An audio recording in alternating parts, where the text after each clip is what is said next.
Hello. Welcome, welcome. This is Sandy from Doux Designs. Getting ready for some fun tonight. We're going to have an enormously good time because we are going to craft with some cute, adorable elephants. There'll be a little bit of fussy cutting. I know you guys don't really like that, but we'll do a little bit of that. We're also going to use Olo markers tonight. So tonight's an Olo night.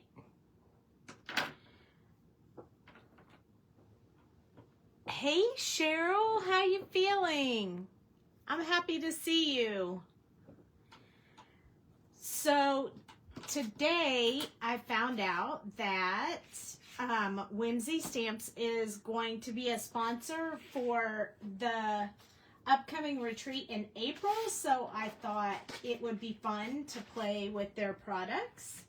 On top of that, it's the Doux Designs event, so I have some shaker bits and more shaker pieces that were also made with Doux Designs, and a few from Trinity Stamps, who is also going to sponsor our event.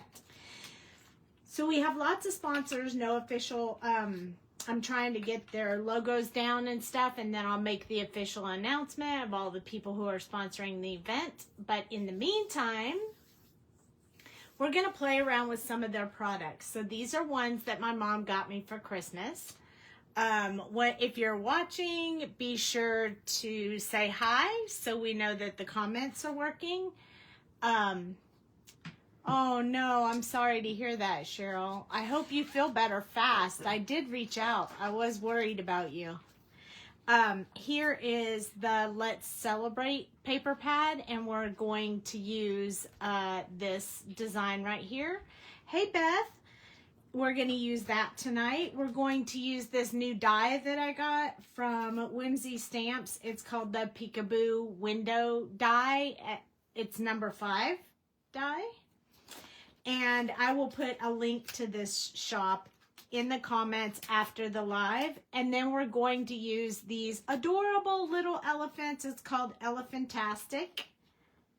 And these are their Peekaboo.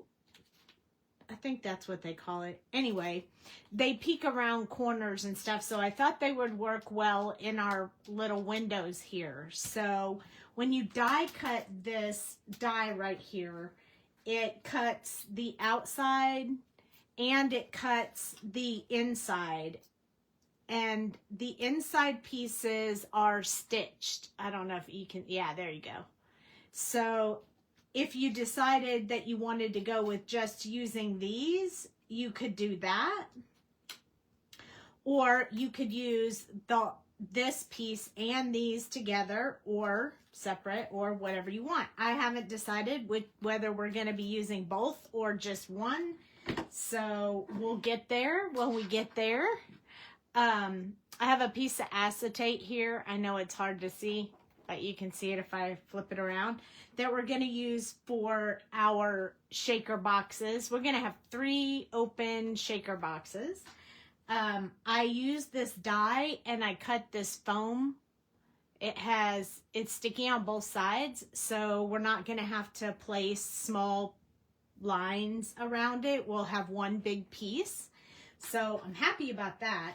And then I chose blue for our card base, and I already put the insides in it, so we won't have to worry about that. So those are all our pieces we're going to be playing with tonight.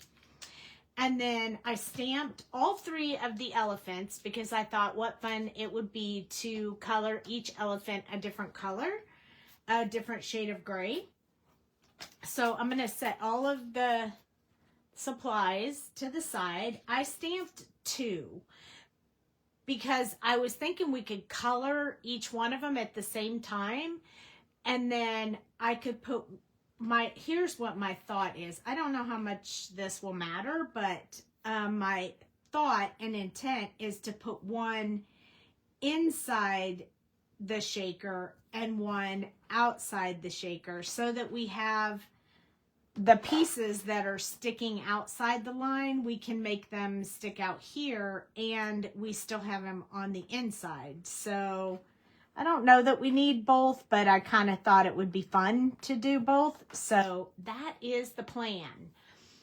I'm going to put this one on the bottom with his nose hanging over.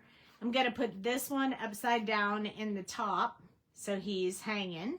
And then this one, we're going to cut him out and we're going to hang his nose and stuff down the card, but the rest will be hidden behind. So yeah, so we're going to do it in pieces. I don't really know exactly how that's going to look, but that's the plan. That's my plan and I'm sticking to it. So are you guys ready? Because we have 3 elephants to color. So we're going to zoom in. If anyone has any questions, let me know. But we're going to get rolling. We're going to use Olos tonight. So we're going to use the R-G 765 and 3. And we're going to use the C-G 753 and 1. And then we're going to use the W-G 753 and 1. And I haven't decided on the little nails yet, like the little, what color we're doing those, but I did choose R 5.3 and 5.1 for the inside of the ears. So I want them to stand out. And actually, we kind of probably need a color for the tusks as well. So let's see. My first go-to thought would be this O 7.3 and 7.1. See if it's light enough. This is 7.1. Yeah, I think we could get away with that. When it dries, it'll probably be lighter. So let's go with that for now. And maybe we'll just do the nails the same color. And that way we'll have everything done. Everything the way we want it. I am going to use the colorless blender tonight, the 0 marker that signifies the colorless blender.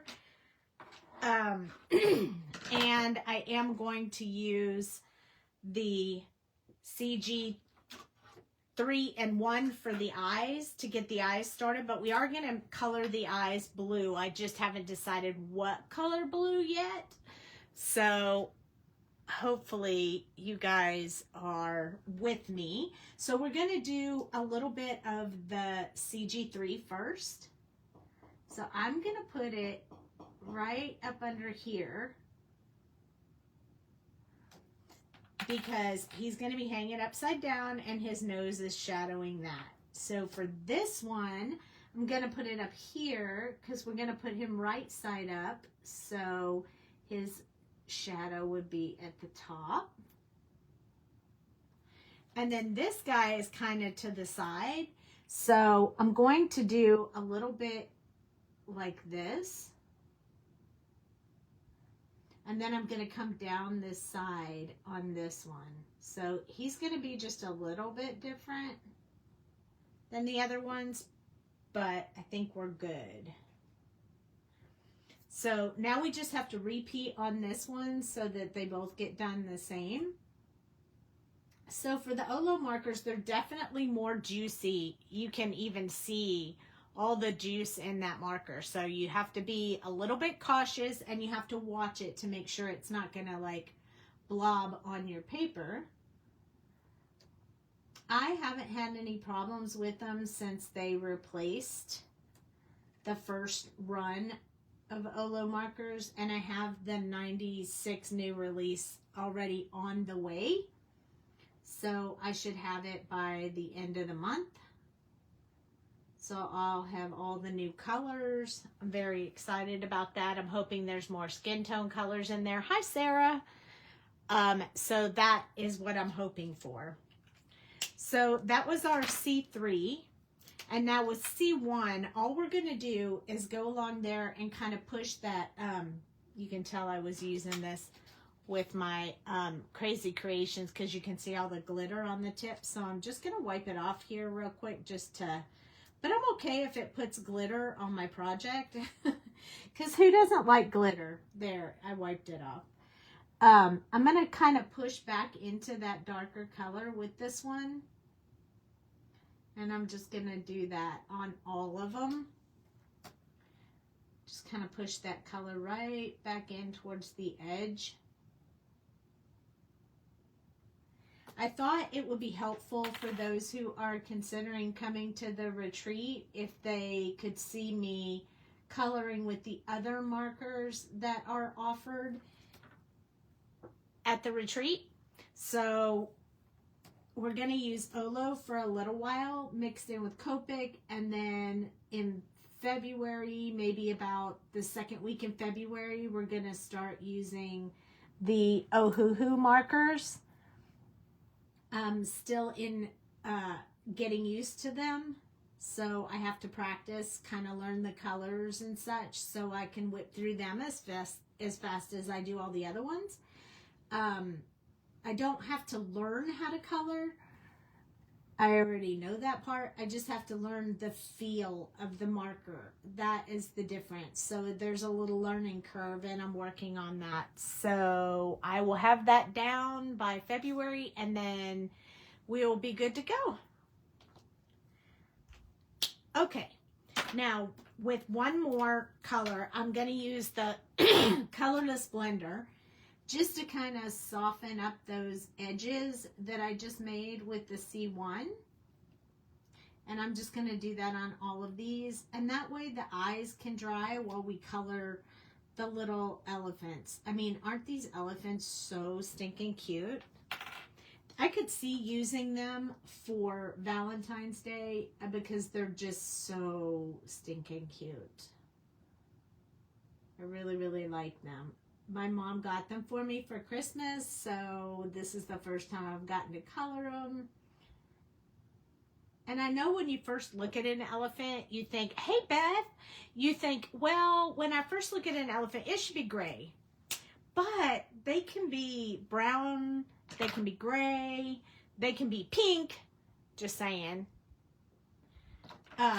So they can be any color you want. But tonight we're going to use the grays, including the RG, because the RG, I love the RG, and I can't wait to play with that one with you guys. So this is 07.3. This is what we're going to do, the little nails and the tusks. So this little guy is going to be upside down. So where you would normally think your shadow would go here, my shadow is actually going to go along the top, because this little guy is going to be hanging upside down. So we want the shadow to be on the underside. So same thing with these little nails here. You could even fancy them up by coloring their nails in different colors, and it's just so many options. This little guy right here is going to be this way. So again, I'm going to go along the bottom of the nails. And you can't really see this one's tusks at all, except maybe possibly right here. I think that's part of his face, though.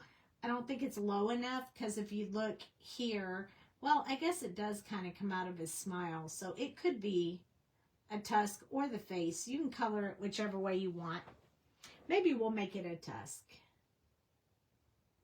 just because.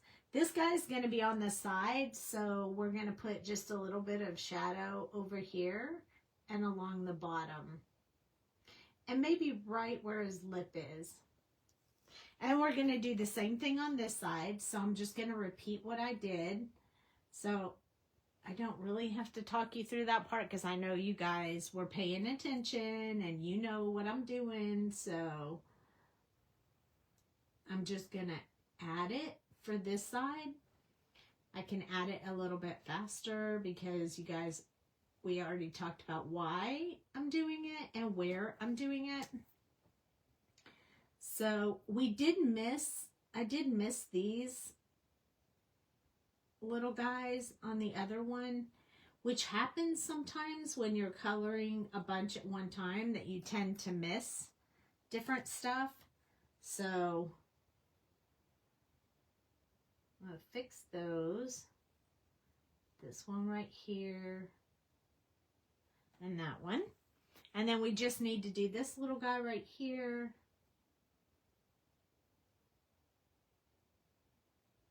And then we'll be ready for the next color.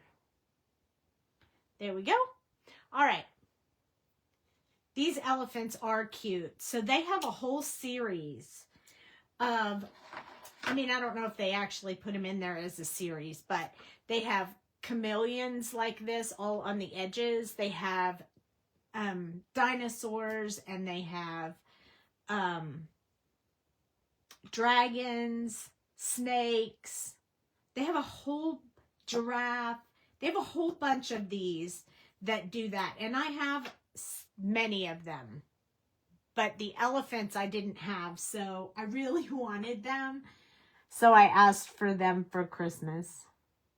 So now I'm going to come along here with this 7.1. I'm going to go around the outside, and then I'm going to go around the edge. I'm going to leave a little white spot, and we'll fill that in with the colorless blender. So I'm going to kind of do this on all of them, just like that. But yes, they are absolutely adorable. I do have an affiliate link with them, so I'll post that after the video if you want to look at their shop. They are going to sponsor our, they're going to be a sponsor for our Spring into Color retreat, along with several other people. I haven't announced who all they are yet, but it's coming soon. And yeah, I'm really excited. So I think it's going to be a lot of fun, and several companies have offered to use digitals from them of some of these for class lessons and things like that. So it's real exciting what's coming. So I hope if you're at all considering it, you let me know so I can add you to the Spring into Color retreat private group, where I'm going to be making most of the announcements.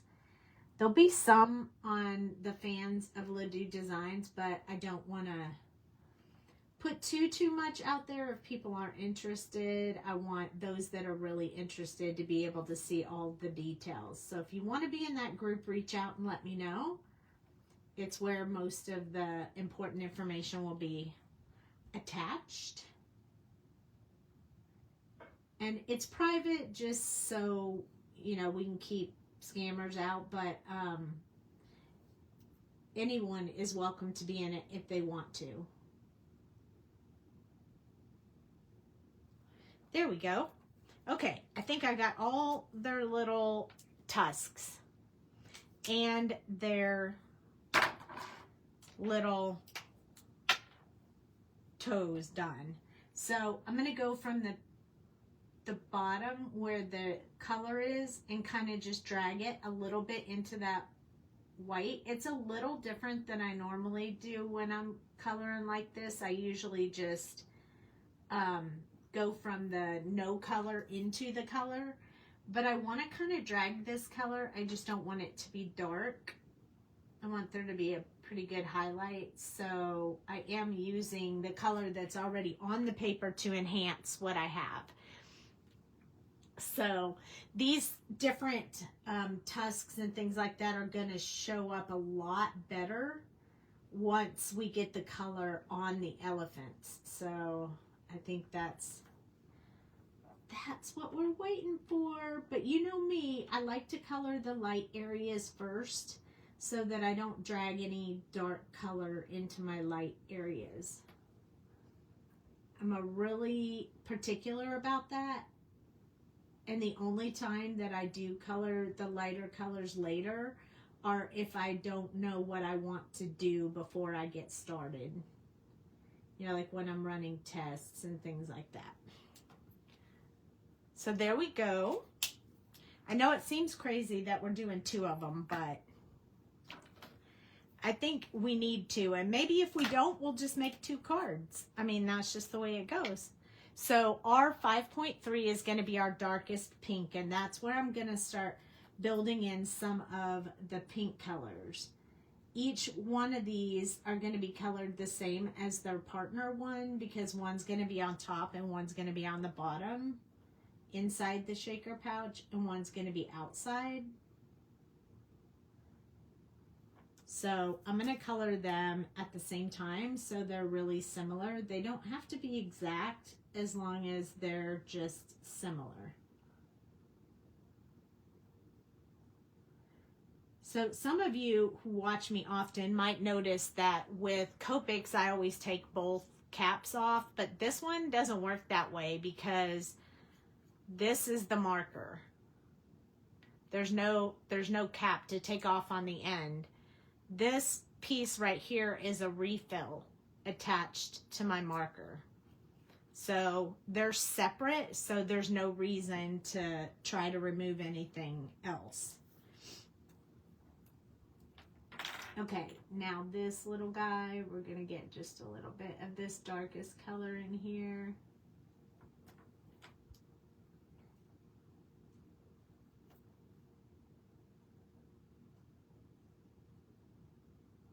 There we go. And then one for this one, same thing. Notice I didn't go all the way to the edge because I'm kind of following this line right here. I want to make sure that I'm following that.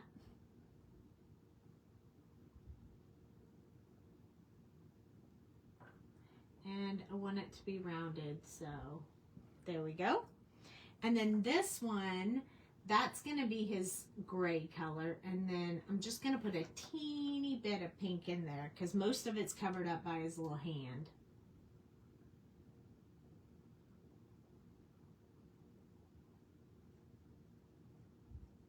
And notice I'm trying to keep the pink going in the direction of the elephant. So whichever direction I'm going to hang him.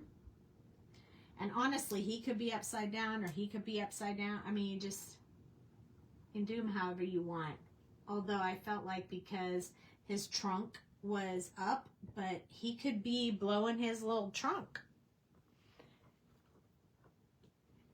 Hey, Barbara. Yes, prayers for Cheryl for sure. I'm happy to see that she was able to at least watch for a bit tonight. But if you think that you come to my lives and I don't notice when you're missing, you are incorrect. I noticed that we were missing Cheryl for a couple of episodes now. If you just don't make one or two, then okay, maybe you're on vacation or maybe you're doing something. But I got real worried when I hadn't seen Cheryl for a bit, so I reached out. And her husband told me she was under the weather, so we try to make sure we keep up. I notice when you are here consistently and then not. I notice you are missed when you are not here. So this one is 5.1. It's one step down from the 5.3, so it's kind of changing the color a little bit. It's sort of making it a little bit lighter, which is kind of nice, and I anticipated that, so I'm pretty happy with that. But we're also going to go over it with the colorless blender, so not too worried about that.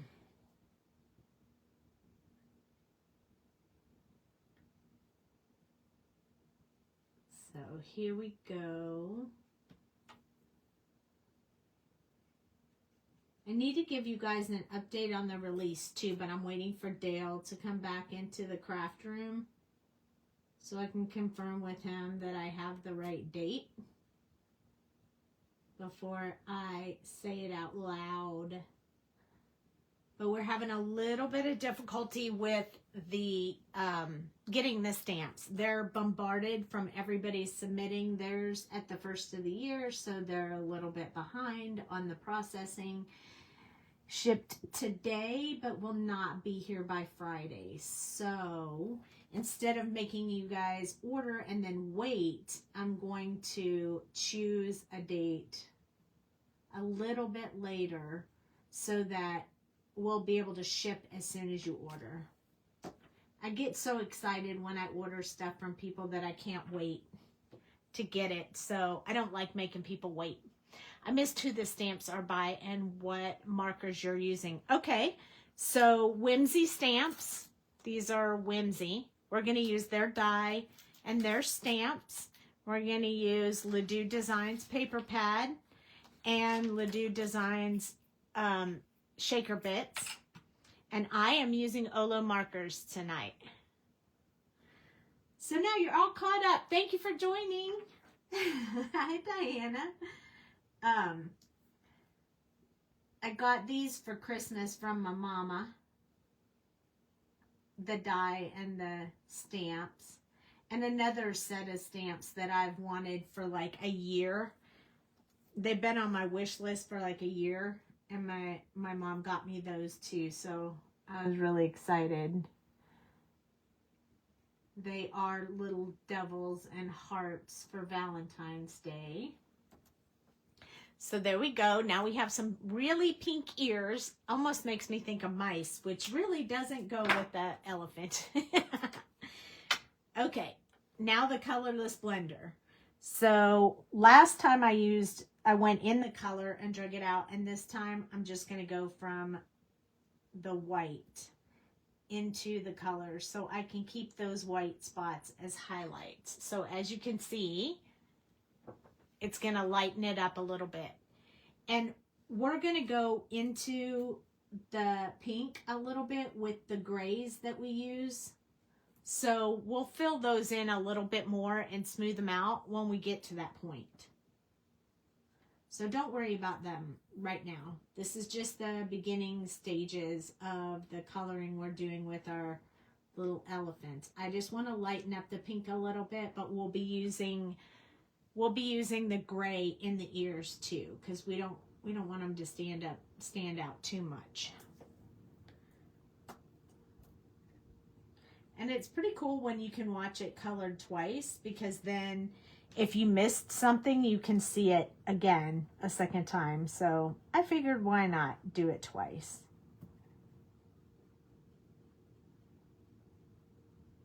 There we go. Okay, so now we have our little guys done. And we're going to move on to doing our eyes. So we're going to do our eyes before we do the bodies of the elephants, because I think the eyes, it will give the eyes time to dry. We need them to dry. So I'm just going to grab a couple of blues that I want to use, and I'm going to test them on paper just like I do with everything else. Horton Hears a Who. You know what? I was watching Horton Hears a Who the other day when my internet went down. Cooper and I were watching Horton Hears a Who because he said he never saw it before. So, yep, I can see what you mean. This is B 2.6, B 2.4, and B 2.2. So I think those are going to be good colors for my eyes. They're all going to have blue eyes. I just like blue eyes. Sometimes I do them a different color, but I like to do blue eyes for my little characters. So with these, you can do it one of two ways. So I stamped an extra one to show you. I'm going to build the eyes in a more complicated way just because that's the way I like to do it. But you could do it as easy as just taking a color and adding blue. Just like this. It doesn't have to be really detailed. It can be as simple as this. And then if you really want it to be two colors, then you would just go around the outside of that and then come back with your lighter color and sort of mesh those two together. And then you get really cute eyes. So it's very simple, but I want to go a little bit darker and a little more stand out-ish with my eyes. So I'm going to start with an even darker color, which is B 2.6. And I'm going to just draw in the outside of the eyes. first. That's going to be step 1. You can make them as big or as small as you want. It's up to you, but try to keep them consistent on each side. So sometimes this isn't something that most people like to do because they're afraid they're not going to get the same size eyes, but it's something I do all the time, so I've become accustomed to it.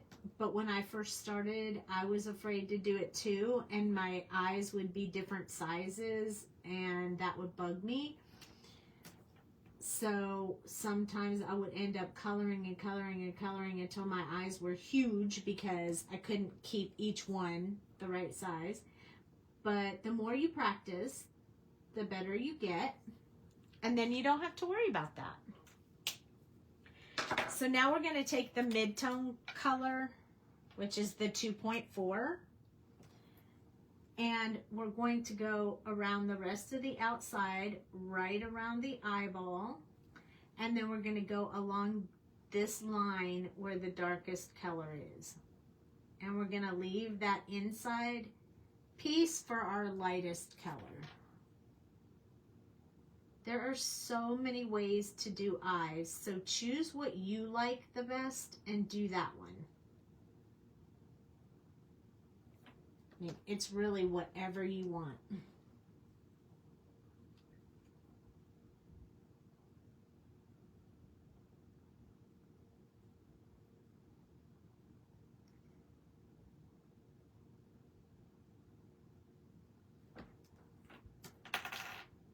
So again, around the pupil, around the outside, and then just soften that dark line that we put in there. So it's the same process on every one of them. This is how I do Christmas, when I'm doing Christmas cards. If I'm coloring all of my images, which I usually am, is I do them in mass production like this. And I'll do all the different sections at one time. So if I take it somewhere with me, I only need the colors for as much as I can get done. So if it were an elf, I would take all my greens and reds, and then I would color everything that's green and red. Or if it's skin tone, I would take just the skin tones and color everything with the skin tones, and then later next time I can do all the other stuff. So that's how I do it. Okay, now we're going to do the last color, which is 2.2, and I'm just going to run it along that inside line where I had left the white, and I'm going to do it a little bit so that I keep that highlight in there. If it doesn't work, I can always use the colorless blender, but look at how nice those eyes come together. I really like them like this, but you can do them however you like. This is my favorite way, but you do you.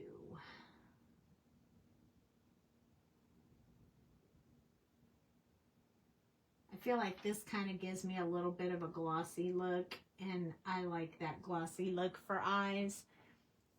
An assembly line is how I color in big projects. Exactly, an assembly line. That's a great way to say it. Yes, that's how I do it too.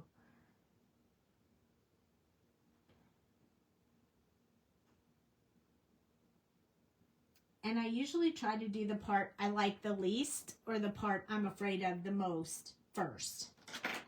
And this one, I can tell these two, I'm a little bit off on, like I washed out a little bit too much there. So I'm just adding in a little bit of that dark color back in there.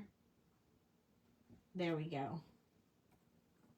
So you can always fix, don't worry, you can always fix if you do too much, or you know, there's always a fix for everything, so don't worry about that. We can always fix something. If you come to the retreat, there'll be opportunities for one-on-one. So if you've colored something and you're not happy with how it came out or whatever, then just bring it and I can work with you on the image to show you how I would fix it or what I would do to adjust to be able to keep that image. You don't want to throw them away. It's just too much work for that. Hey, Mama. I'm coloring the elephants you got me. Okay, so the way I want to color these, I have 3 colors. I have the warms, the cools, and the ones with the red base to them. So I have to think about these on how they're going to appear on the card. So this one's going to be on the top, this one's going to be on the bottom, and this one's going to be in the middle. So I think that we should do the cool on the top and then the red in the middle and then the warm on the bottom. So that is the way that we're going to go with these. So I'm going to start with this one and we're going to use the W's. So again, that's WG 753 and 1. 753 and 1. Currently, they only have one other W marker and it's 9. This is all they have. They don't have the in-between like Copics has, you know, 1, 2, 3, 4, 5, all the way to 9. These only have every other one. So that's part of the challenge. They are so cute. And they're really not that hard to color. So with the W7, what I'm going to do, the first thing I'm going to do is put a little hair in here because I think it's cute. And then the next thing we're going to do is wherever we want there to be a little bit of shadow, we're going to go ahead and start building that in. Because I don't want a whole lot of this really dark color in there. I don't want him to be a dark gray. I want him to be like a mid-tone gray. So you guys can thank Mama for this lesson tonight with these adorable little elephants because she got them for me. And I'm so thankful. They were on my list for a while.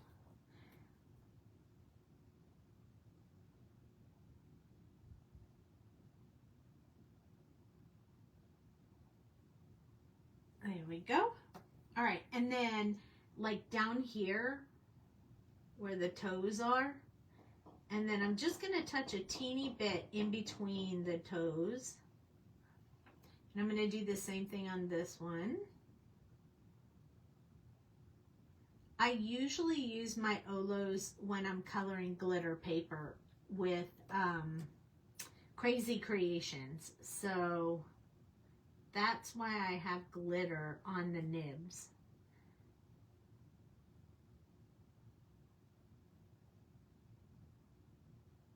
And I'm going to do this part where it dips down.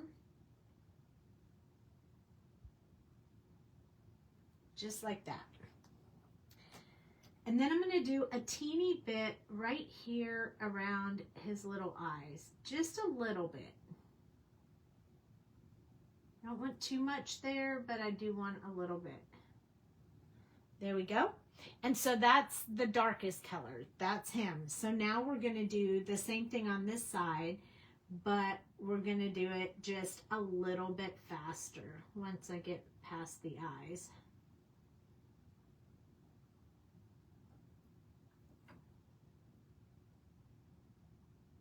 Because we already know what we're coloring and we already talked about it. So we're just going to get those done.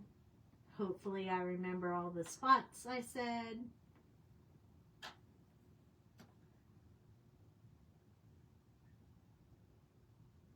And for those who are just popping in, the reason that we're doing 2 is because we're doing a shaker boxes, and I want to be able to put one inside the shaker box and one outside so he can hang outside of the shaker box. So I'm trying to make sure that it doesn't look like there's nothing underneath him. I want him to look kind of 3-dimensional, and I'm hoping that's the way it's going to work out, but I haven't tried it, so we'll see. But just in case, I want to already have both of them colored. If it doesn't work out, then we will switch to 2 cards. Hi, Sandra. Welcome, welcome. It's Olo night tonight, you guys. So people who are unsure of which marker to use, as you can see by watching me do these colors together, you still can get the same beautiful, vibrant colors with each marker. I mean, they are all alcohol markers. So they're gonna look beautiful. You just have a learning curve to learn them. But they're gonna be beautiful no matter what. They all work well. And if I needed to, I could add Copic to this if I needed an in-between color.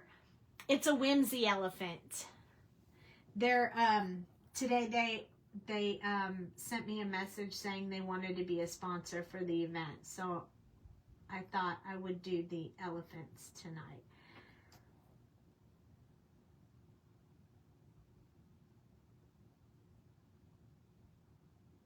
So really, learning how to color doesn't necessarily mean you have to learn it with a specific brand of a marker. It just means you need to focus on the techniques and the process, and then you can work it with any kind of marker. Any kind of alcohol marker.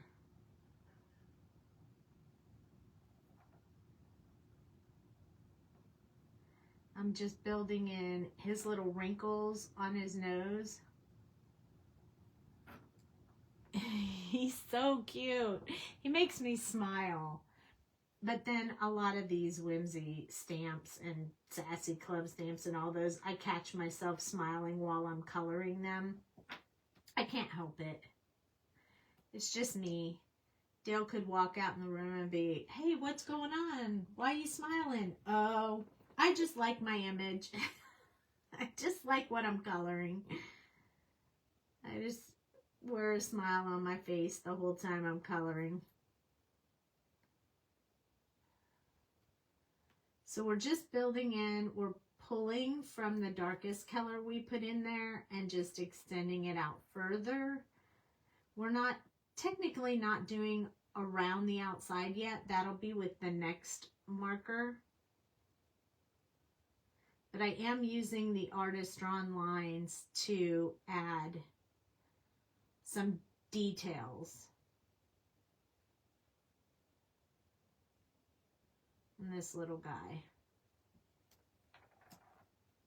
Now I'm going to work this just a little bit more because I want to kind of smooth that out a bit. And again, that process is the same as it would be if I was using a Copic marker. Just work that line, let it dry, come back and do it again. Especially with these markers, you need to give it a little bit of time to dry because they are more juicy than the Copics tend to be. So you could get bleed if you're not careful. So there's that one. Now we got to do this one. I do like to go around here, but we're not going around the outside. That's the inside. And typically, I don't ever color something exactly the same the second time. So don't judge me if it's a little off when we do the second one, but it'll be generally the same. But we'll have a little difference because I'm not very good at repeating exactly the same that I did the first time. So just saying, that's my truth, and I'm sticking to it. I gotta move these scissors because they're driving me crazy. All right, we're gonna do just down here by these little feet. Not so little feet. Not so little because he is an elephant. And he'll always remember, because an elephant never forgets. I wish that was me. I can't even remember where I put something after I put it down in my craft room. Sometimes I get so frustrated, I ask Dale to help me come find. I put this down. I had it just a minute ago. I can't find it. Do you see it on my desk? It's crazy. I know. I want to make sure you can still look at that other one while we're doing this one, just in case you're curious, watching the second one come together after you saw the first one colored. So that is why I'm trying to leave it in view so you can see them both. Practice makes progress. Yes, it does. It sure does. And it pays off too. Because when I first learned to color, I colored at least 15 minutes every day that I absolutely possibly could. Even before I went to bed, even if it was just like I would just do all the eyes on something and then I'll go to bed, and just a little bit every day, so I had those markers in my hand every single day. I wanted to be good at it, so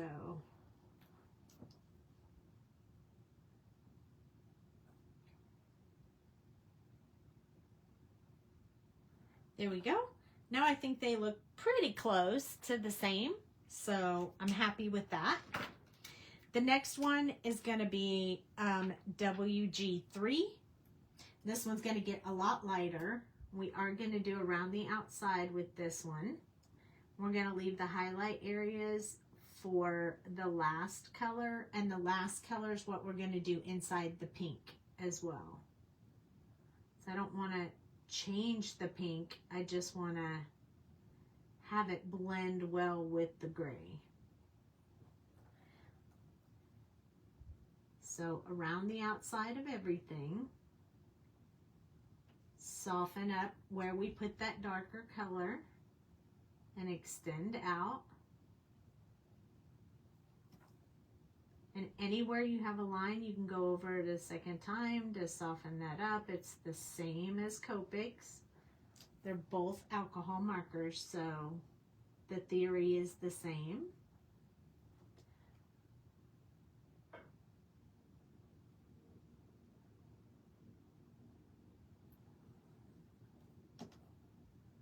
Let's do this one more time. If we did it one more time on the other side, we got to do it one more time on this side so they match. And now I'm going to work on a little bit more here. We're just going to leave those highlight areas. We're going to start going around everything. Going to use a little bit more, thicken it up a little bit, and leave that small area for the last color. If you leave too big a space, since the color is so light, the last one is so light, you'll end up washing some of it out. So you want to make sure you get enough of this color in there that it works with the W1.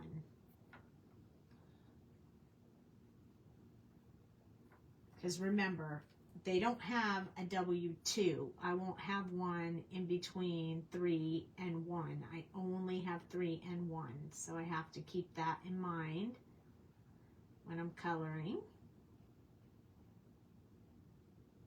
And I really don't want to wash out my colors, because then I have to go in and build a second layer. And who wants to color the same thing on top of it twice because you made it lighter than you wanted? So I don't like to do that unless I have to, but I'm going to soften this up a little bit. You can kind of see that doing what I want it to do. There we go. Now we're going to switch over to this one and work on this one. Same process, around the outside everywhere. I can do this one just a little bit faster since we already talked about it.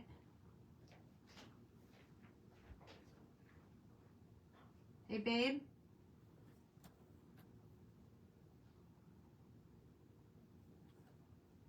I heard him get up from the computer.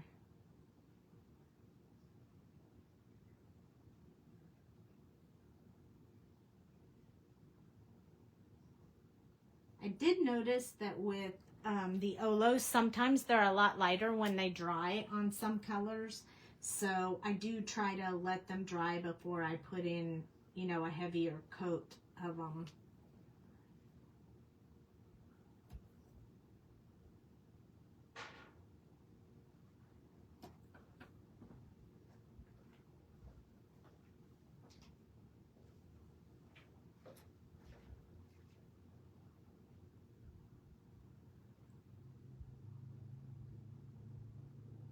There we go. It's coming together nicely. Around the outside on these little hands. Gonna come down here, soften that up a little bit more. And same thing on this side.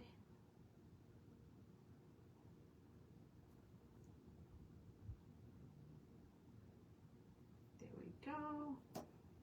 And then now we got to do his little snoot.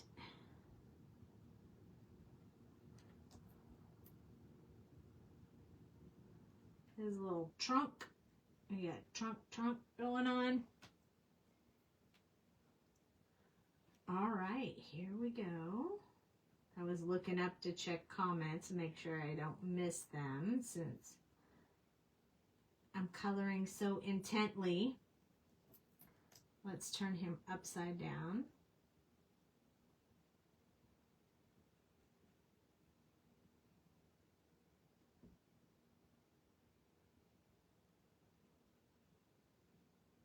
I put a movie on right before the live, like, you know, right before we started dinner. And it ended right before the live started. It was so perfect timing. There we go. Now, W1, last color for this little guy. And then he'll be ready for white gel pen. And we'll move on to the next one. And you're about to see all the different grays that they have, what the grays look like for Olos.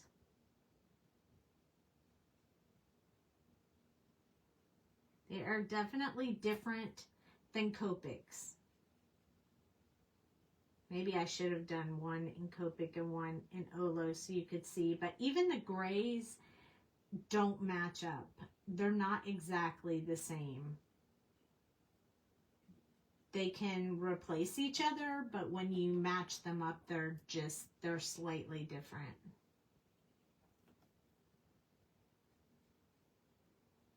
I think this one is a little more warm than the Copic one.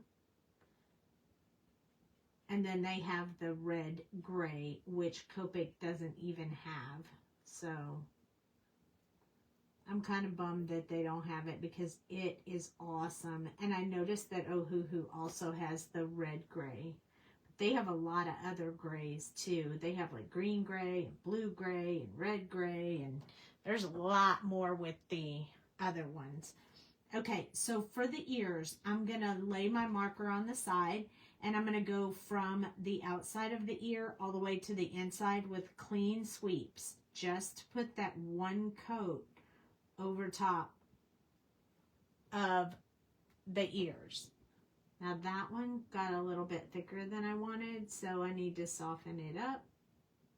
It looks like I'm picking up some of that darker color.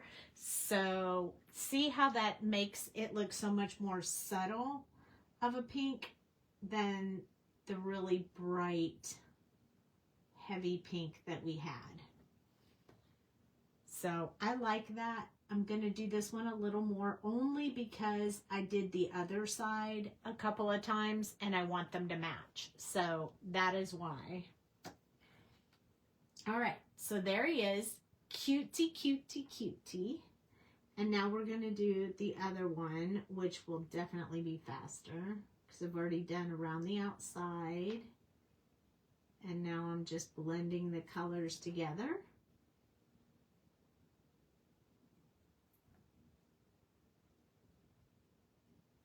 Softening those lines.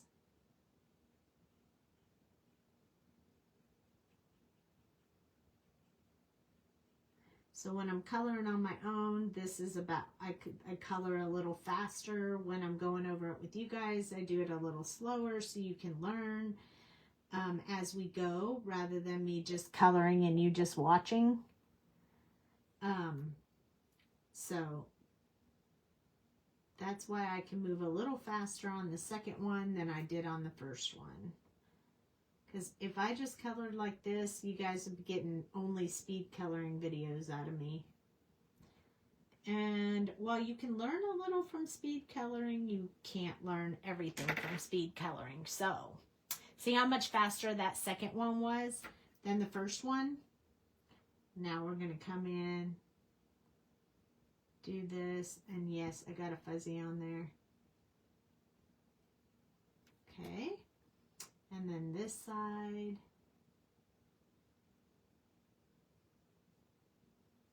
There we go.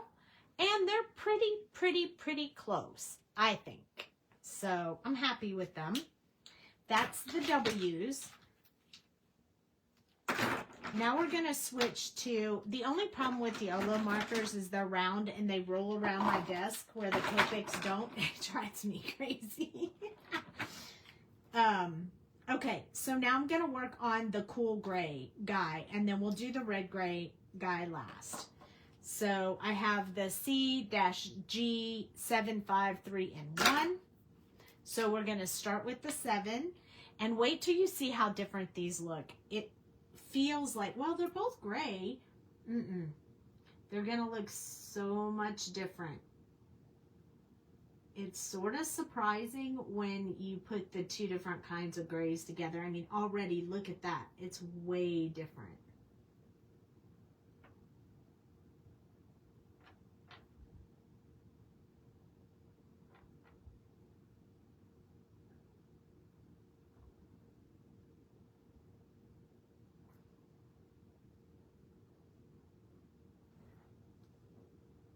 This one's going to look a little more like black. Oh, you think it's cute? Me too. I love it. I hope you guys are liking this. We need a little shadow under that nose. I like to put a little around the eyes so they stand out more.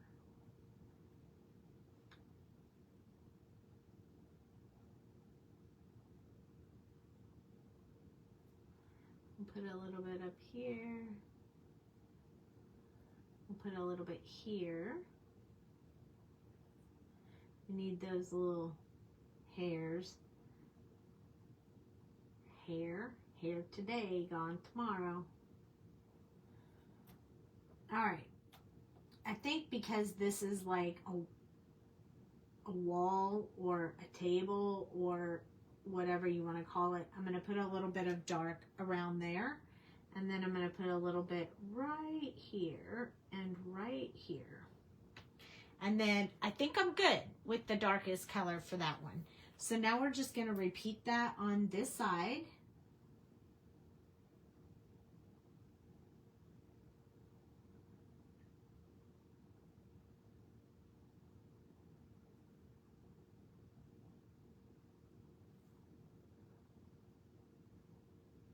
So does anyone have big plans for this weekend?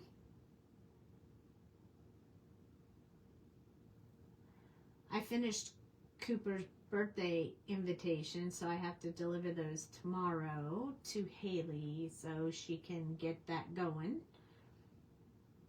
And her birthday is before Cooper's birthday, so got lots of birthdays coming up next week.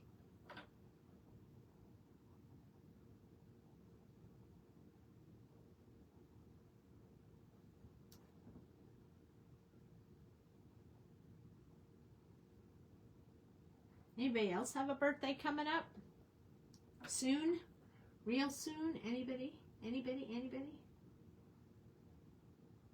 think I'm in a group where I'm supposed to send birthday cards out, so I need to go and check that group. It's been on my mind lately.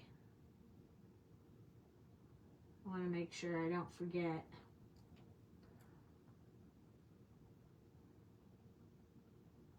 It's sad when you make cards and then you don't get any for your birthday.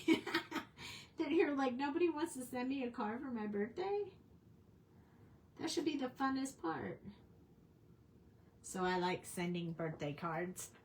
There we go. Now we have D&D Saturday. Nice. So Beth, you will want to be paying attention to upcoming releases. Not the one on next week, but after that. Okay, so that was CG7. This is CG5. So what we're going to do is we're going to extend off of where we put that first color, but we are not doing around the outside. Remember, we're going to do that with the next color so that we're following the same type of idea that we did with this one. We're doing that with this one. That way they'll be similar. It does seem like the 7 for this one, the cool color, is much darker than the 5. Which is a little disappointing. It means we need the 6. Which is kind of funny because when I'm using Copics, I do tend to use the 7 and the 6 and then the 5. So I definitely use that in-between color all the time in Copics. So maybe they'll give us some more of those. I don't have the new 96 colors yet. They are en route. So I will have them soon. And I'll be able to see if they've added any colors like that. So around the inside on this ear, but not the outside yet. And then this side, same thing. We want to go around the inside, not the outside.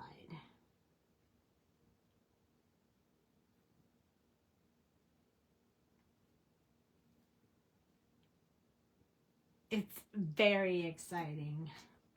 Okay, we're going to do some underneath this little tusk here. Since he's going to be hanging upside down, we want to extend from where we put this one. So I'm going to build that fence, and then I'm going to sort of pull some of that dark color towards the head of the elephant, just like this. Who'd have thought you needed that much instruction to color something gray? But we do. All right, so this part up here,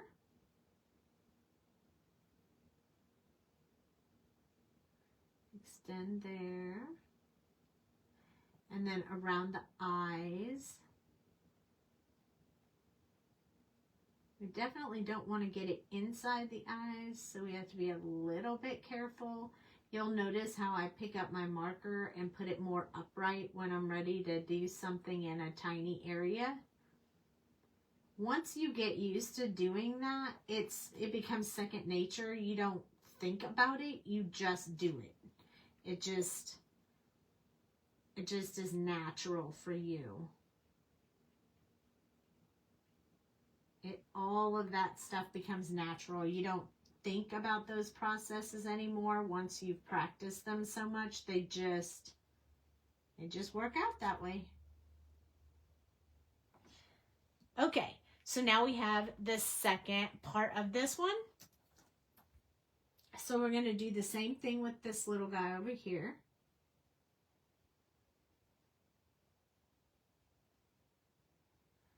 So I think what I would say is if I had a marker in between this one, I don't need it. I can make the color without it, but it takes me a little bit more work.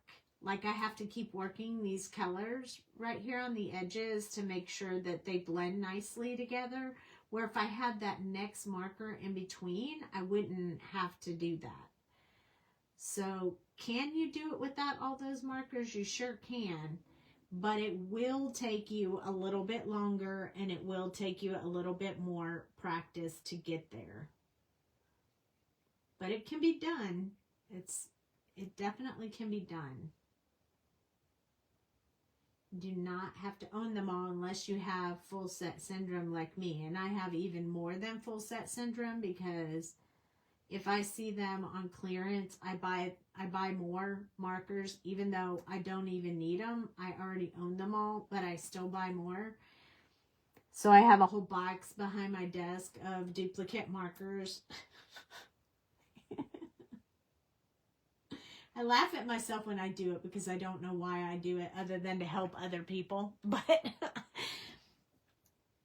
yes, I have extra Chow and extra Copic markers. Lots of them. Something like 150 of them behind my desk. I don't ever use them. I do sometimes sell them, give them away, you know, donations, all kinds of stuff. So, but when they're on clearance, I can't help myself. My husband's like, don't you have all of those? I'm like, I do, but this is such a good deal. But don't we all have that one thing that we like to buy even when we don't need it. I think we all do that. Or at least that's what I tell myself to make myself not feel so crazy.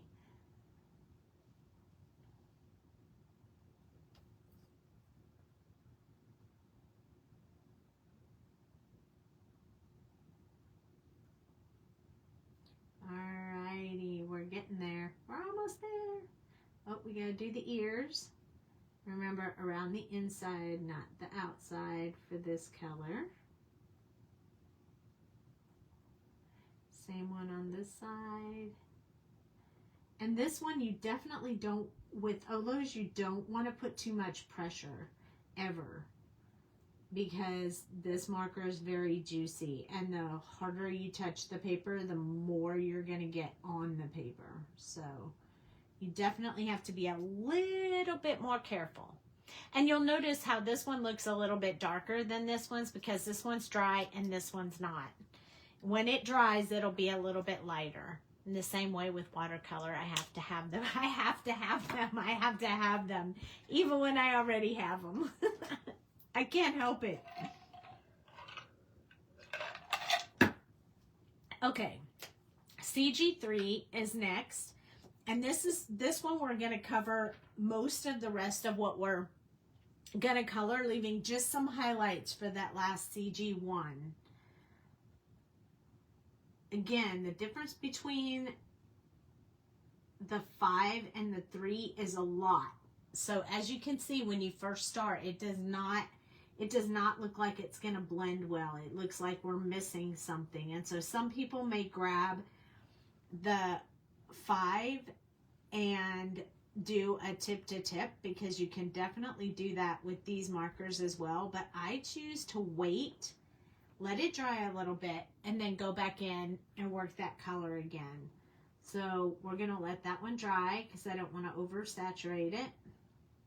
And then I'll go back in and the second coat will darken it up just a tad bit.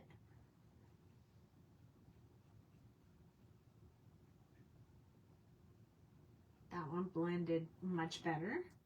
This one still has a few little areas where it needs some TLC. So we're going to work on that.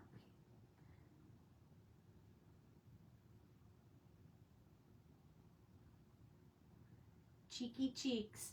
I didn't make the cheeks pink, but I was tempted. I was tempted. I'm not going to lie.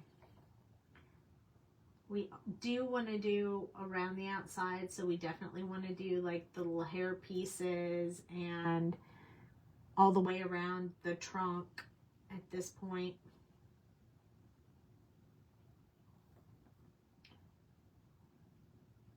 I am going to leave some small little white pieces for us to do with the last color.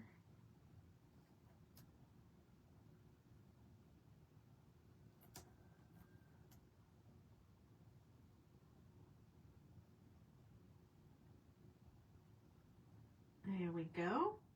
Now I'm going to work this one a little bit more because I don't want that big line right there. So this is how we're going to just work it a little bit. And if we need to let it dry, we'll let it dry. And see how it magically fixes it? Just magically. These markers are magic. Did you know that? Did you know that Copics and Olos and Ohuhus and all alcohol markers are magical? If you didn't, you do now. Around the outside edge. This one will go around the outside edge. I'm also going to try to soften those areas where I have a harsh line. There we go. Okay, this guy's ready. Look at how different that is. That almost looks brown instead of warm gray because this one looks so gray. It amazes me the different shades of gray that are out there. Wait till you see the red gray one. Oh, delicious. I love it.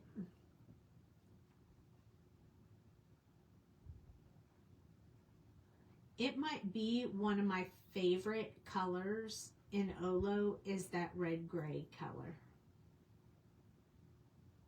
I haven't really chosen any favorite colors in Olo, but definitely the red gray is a close favorite because it's so unique and so different from all the, I mean, there isn't a Copic match for it. So it's new to me, which might be why it's my favorite, because I don't already have it.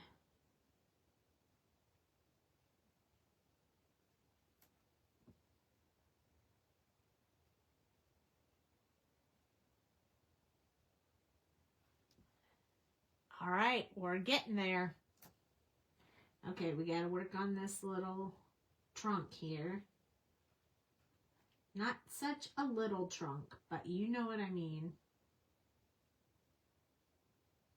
It's kind of a big part of him is his trunk. Okay, now we're going to work on, as soon as I do this part right here, we're going to work on this line. So see that how bold that line is right there? First, I'm going to drag a little bit more of that gray up. Now that it's saturated, I'm going to go along this line just a few times.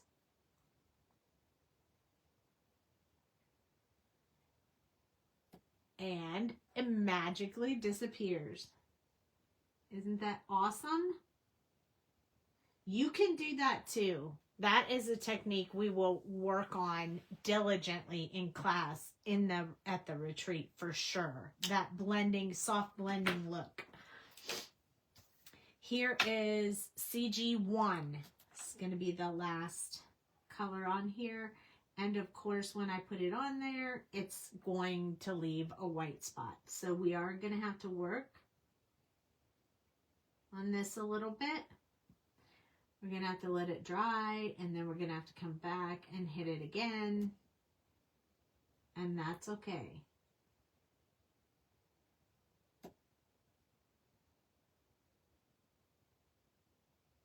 I may have left that one just a little bit too light. So if that happens to you, You can come in, I usually come in with the CG3 and just add a little bit in there. And then I'll blend that with the CG1 and I can usually get it to tone down there and fix that little circle. So give it a chance to dry real quick and then we'll look at it one more time. In the meantime, we will work on the trunk.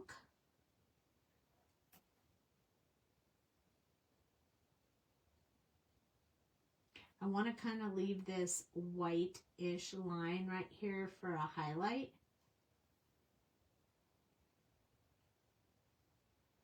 So I'm going to kind of leave that like that. And if you want to accentuate that, you could always do just a line like this.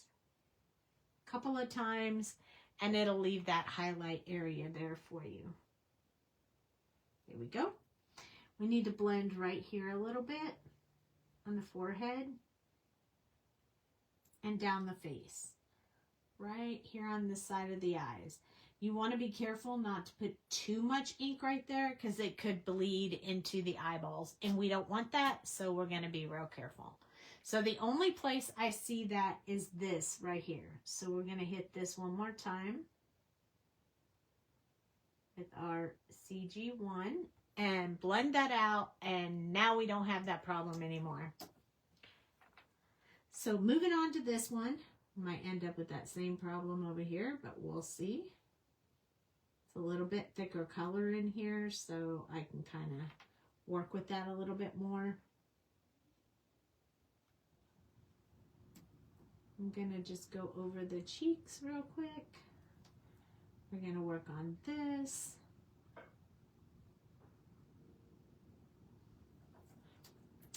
Then we're going to work on this area right here.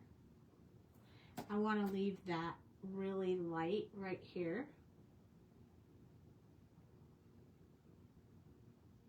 So I'm going to go over that a few times because this marker will push that color around a bit and leave that really light on the trunk. You have to go to bed. You love elephants. Yay! Hello, Leslie. Thank you for popping in. Wait till you see the next color. We are going to use another Olo color, and I'm excited about the next color. All right. Oops, I went outside the lines on that one. Thank goodness this is the light color. So I'm going to grab my 0 marker, which is my colorless blender, and I'm going to push that back into the lines. We'll be good on that. And the one thing that we forgot to do was go over the ears with this color. So I'm just going to touch that real quick. Soften those pinks up a little bit.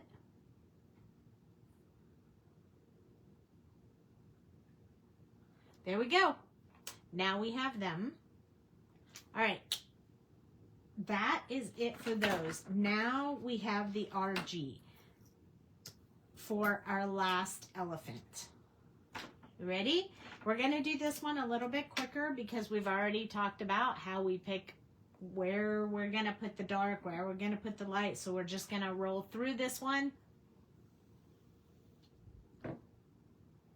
And here we go. This is RG7.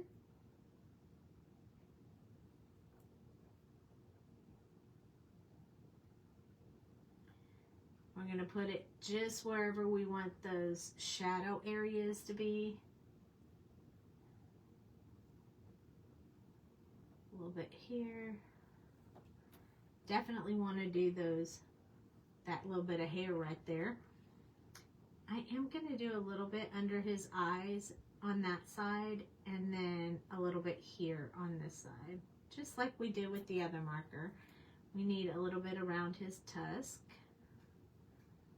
We need that part colored in for sure, for sure. And then we're going to do this side of his trunk and this part of his trunk.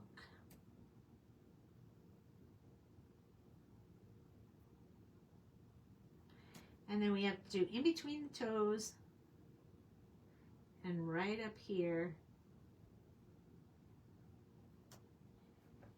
And that should be pretty good, although we should have a line along this wall right here because that kind of would shadow that. Now we're going to do the other guy same way. We'll go ahead and put that wall in there right now. Here, here, here, in between those toes, right up in here, right along this trunk on this side, a little bit on the eye, right here on the ear, along the bottom of this ear, over here on this side, right here, there. Let's see, did I miss anywhere? Right between the eyes. Bang, right between the eyes. We need that part done, and then this part. And I think we got most of the other stuff. Oh, we missed the tusk. Just making sure I got everything. And now we'll move on to the next color. So the next color is RG. This one has 653. So 7653. Don't ask me why. I don't know. RG6. So we're going to do some more around the inside, but not the outside. We're going to do in between these toes. And color down by this eye. Keep that a little dark because his little hand is in the, putting the shadow on there.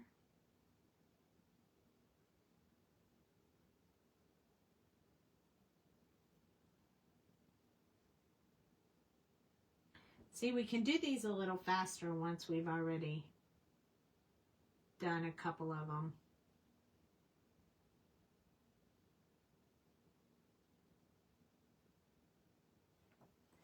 He's so cute. My goodness. How fun is that? And they're not hard. They just have a lot of detail to them. So you can build it as detailed as you want or not. It's up to you. I'm going to go around the inside with this one. Not around the outside. Right here, we're going to go out a little bit from here.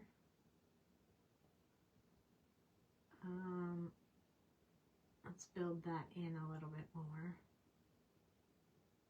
I'm just going to soften this up just a tad because I know the colors are so much lighter as you go down.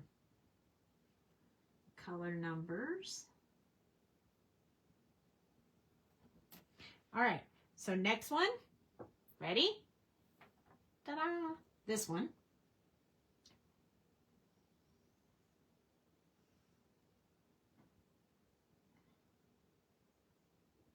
We're just going to follow that same thing that we did on the other side, on the other one.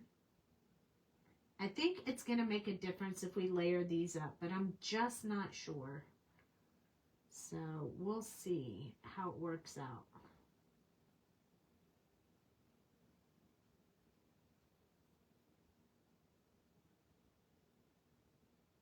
I know it was a little bit of extra work to color them twice, but I feel like in the end, it's going to make a big difference. If it doesn't, it's okay. It was just time well spent with friends.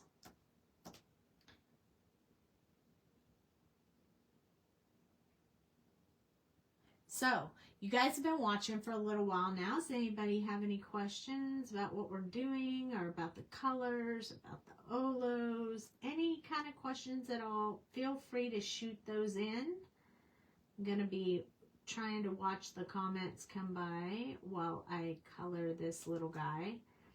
This is the last one, and the cutting them out will be very easy for me because there's not a lot of really tiny places to cut out, so should be fairly easy. All right, there we go. We have 2 of them done. RG, let's see what's next. RG5.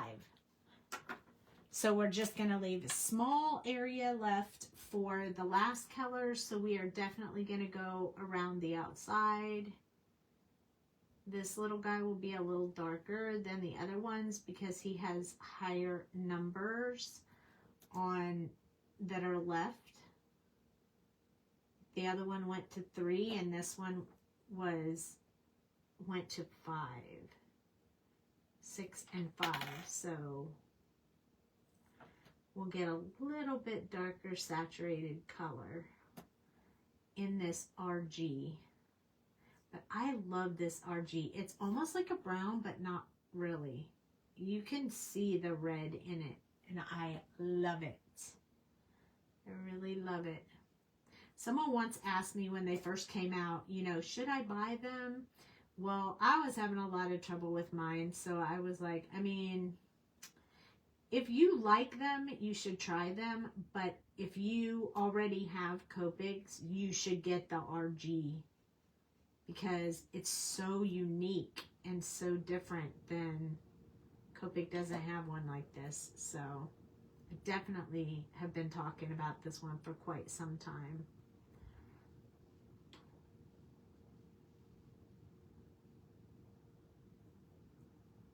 I'm excited to play more with the Ohuhu RG and all their different grays. I think they're going to be a lot of fun. Bring out a lot of differences.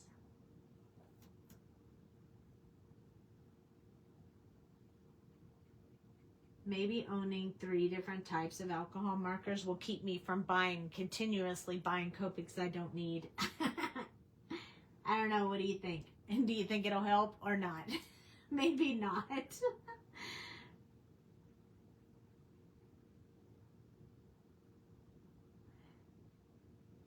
All right, here we go. Here we go. Last one more color after this, and then they are going to be ready for our shaker pouches. We're going to actually have 3 different shaker boxes. That's why we have 3 different elephants. One for each shaker box. So I have a bunch of different shaker bits out here, but we're definitely going to use this sweet tooth one that we have in the shop. It's one of my faves for this type of thing. I think this would be a great birthday card, and that would be a great mix of shaker bits for a birthday card.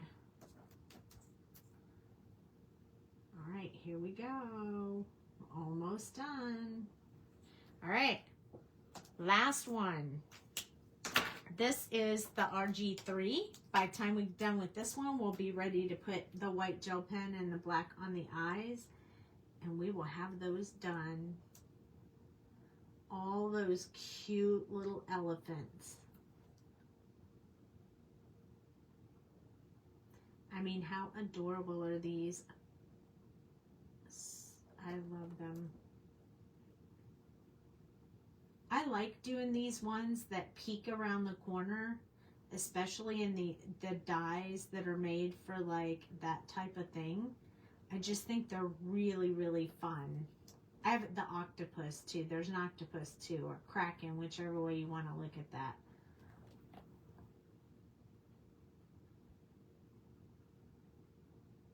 But look at this color. It's so pretty. And look at how well it blends. Still leaves the highlight.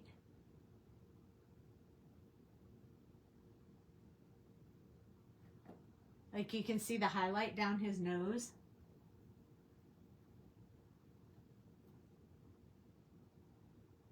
He'll have a little one down here.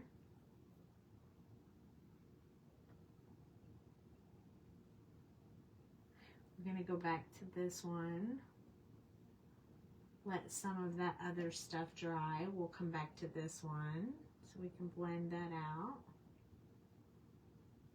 Then I'm going to go back to this one. Get that blended out as well. And then the only part that we have left, we need to soften this. There we go. Okay, the only part that we have left now for this little guy is these ears.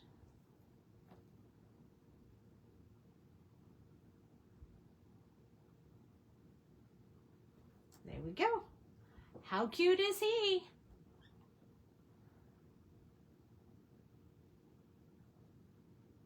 All right, last one. Bear with me. I'm going to whip through this one kind of quick because you guys been hanging with me here for a bit. Now, when you're trying to blend this, don't do too much or you'll wash it out and it'll start bleeding on the paper because it is really wet and juicy for a marker. The Olos are very juicy. If you start noticing your marker isn't juicy at all, it's probably going to die soon. That would be a good indication you need to order a refill. I have fear of not having the refill when I need it, so I have one on the back. And when I use that one, then I'll order another one. That way I'll never run out of ink, because you know me, I would freak if I ran out of ink. I'd be like, oh my gosh, what am I gonna do?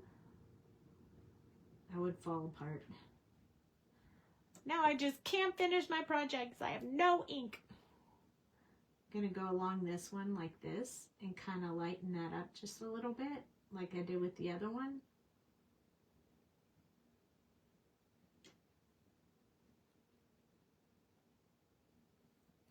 Back up here to this one for a second coat, then back down for this one. Same thing we did with the other one. You have to do the same thing on both of them or you're not going to get the same look. So this one needs just a tad bit more right there. Oh, we got to go over the pinks. Here we go. There. Nice. Perfect. Okay, so I'm going to grab my multi-liner real quick and I'm going to color in the blacks on the eyes just so they stand out a little bit more. Because I really want the eyes to stand out. I mean, look at how much better that one looks than that one. Can really see it.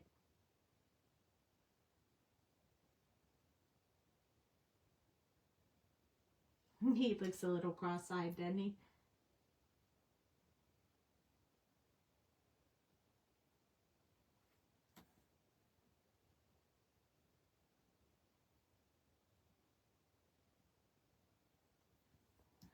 They look surprised.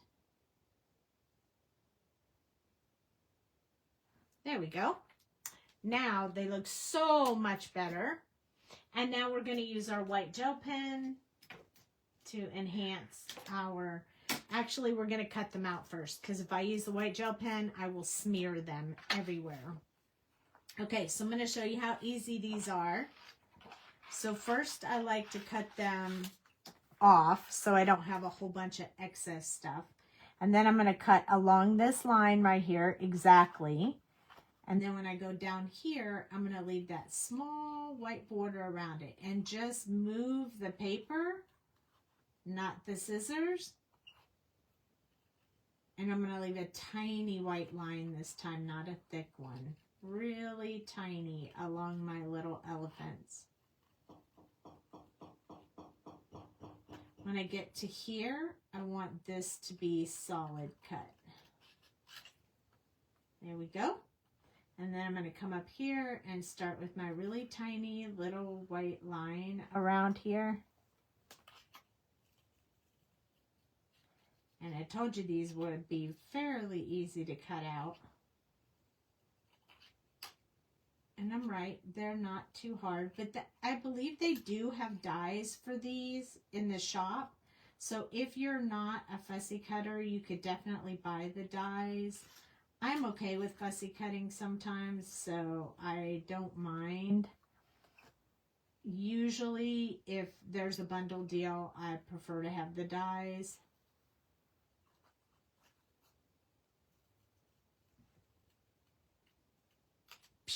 Done. Okay. You make fussy cutting look so easy, but it just doesn't work for me like that. Oh, Barbara, it's practice. Once you've done it for so long, it just really is, it really is easy to cut them out. Okay. But it takes a while. I mean, I can't even tell you how many things I cut with Crazy Creations. I mean, hours and hours of fussy cutting. So I've just done it so much. And then I switched to my Brother Scan and Cut, and then now I'll only use the Brother Scan and Cut if I have like a whole bunch to cut at one time, because I don't mind just cutting a little bit. I don't mind just cutting them out. Look at how cute these guys are. Oh my goodness. I can't wait to make this card. I'm going to cut even faster now. Are you guys ready? Because I can't wait to make the card.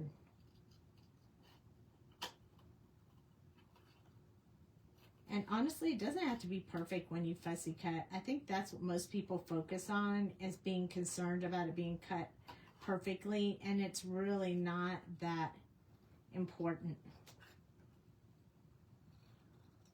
As long as you're close, nobody's going to notice that. They're going to be looking at the coloring. They're not going to be looking at the fussy cutting. So, wait, you agree, Mom? Come on now. I stamped a bunch of sentiments on here. I may use them. I hadn't decided yet, but I wanted a few of them on there anyway, just in case. So this is right along his face, and then the part that sticks out, I just want a little bit of white on it.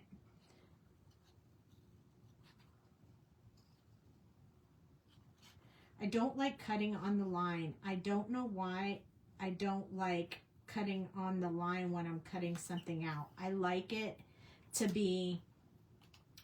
have somewhat of a teeny tiny little white border. Or a thicker one. Sometimes I like a thicker one, but in this case, I just want it to be a really small white border, not a thick one. This one has a little more detailed cutting up in these little spaces right here. But if you move the paper, it's fine. It's not too bad. And honestly, I'm probably going to end up cutting that off of him anyway, so I'm not really sure. I feel like I'm just cutting for no reason. But I won't know until I can place them on the card on how they're going to look. So I won't know until I get to that point. Last piece. Okay, next, one more. Oh, one more brown one. That is the problem. I see the mistakes. If it isn't even even, I won't like it. Oh yeah, if it's not even, you don't like it. I had to get over that. I had that same problem in the beginning, but then I started moving past it, and I'm like, I mean, these are not exactly even, but they look even enough that, you know, people aren't going to notice that really as much as I am. I mean, if I did a big chunk like that, I mean, people would notice it. But if it's just a little bit, I'm not really going to tell. I've also noticed if I cut into it or I cut too far, if I just come out and fix, you know, and just keep going, people don't notice that either. Once you glue it down, it goes back together and you can't even see it, and so it's no big deal. But I had to learn that as well. And I didn't learn that until I messed up on something, and on a girl, I messed up on her hair, and I ended up cutting her whole head off and adding a new head on there, and no one ever noticed it. I even submitted it for, I even submitted that card for a design team guest spot, and I got it. Nobody noticed that I had cut her head off and put a new head on there. So, I mean, that's when I started learning that it isn't as important, or it doesn't have to be as perfect.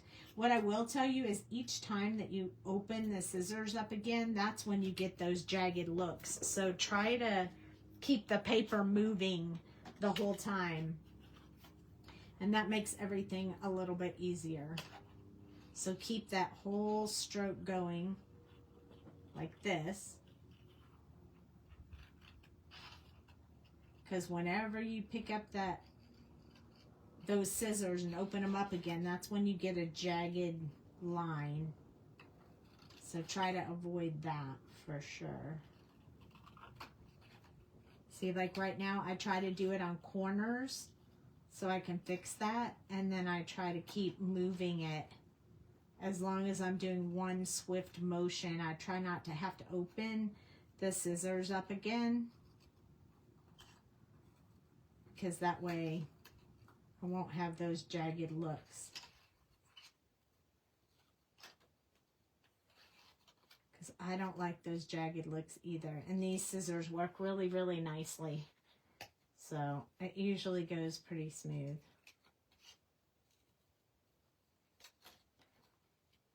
But on a corner or a very straight line, that's a great place to open up the scissors again. That way you won't mess it up. And I don't like a bunch of tail hanging off of my my image when I'm cutting it, because that is distracting to me and makes the cutting harder. So most of the time I cut them out. This one I'm not, but it's kind of bugging me.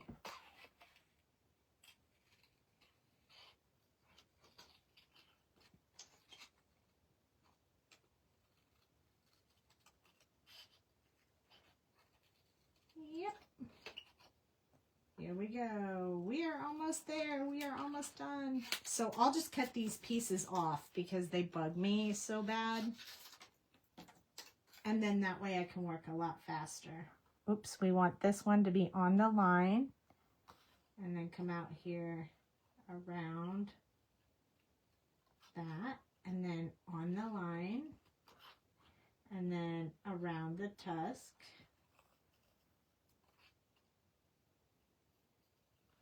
And on the line. All right, are you guys excited? The card's going to come together easily. Usually it's the coloring that takes the longest. Don't let me forget that white gel pen on those eyes, because it's going to make them look awesome when we're done. All right, here's all our little elephants.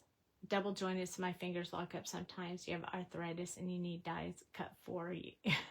Need dies to cut for you. I understand that, Barbara. I do. I can't do large quantities at one time because my hands start to hurt too. So I get it, and maybe I won't be able to fussy cut for a long time, but for now, I can do it. All right, so I have a card base here.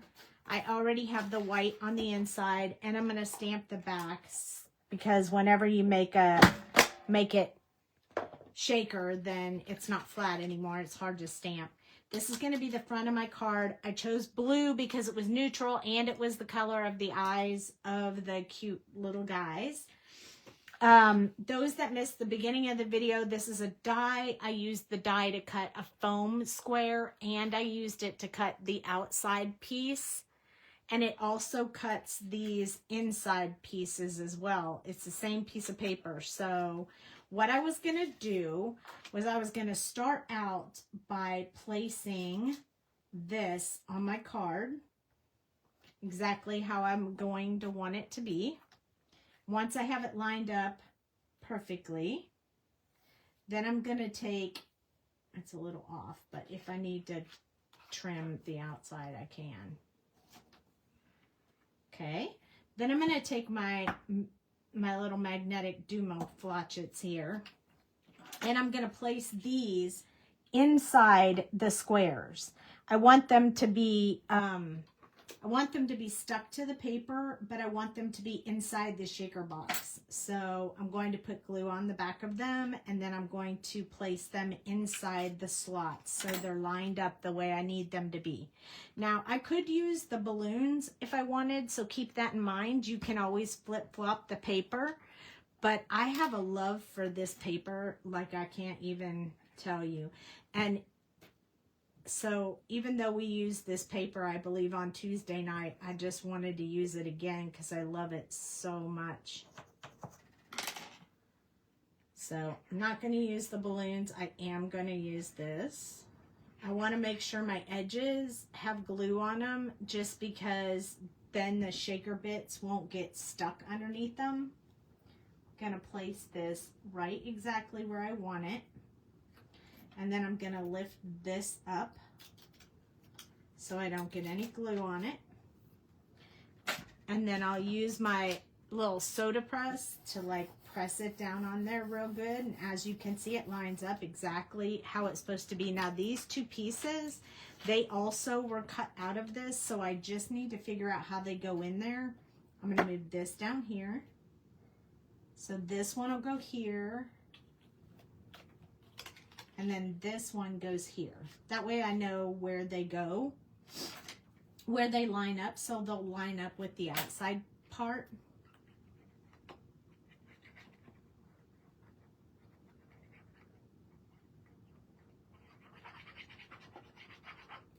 Hey, glue.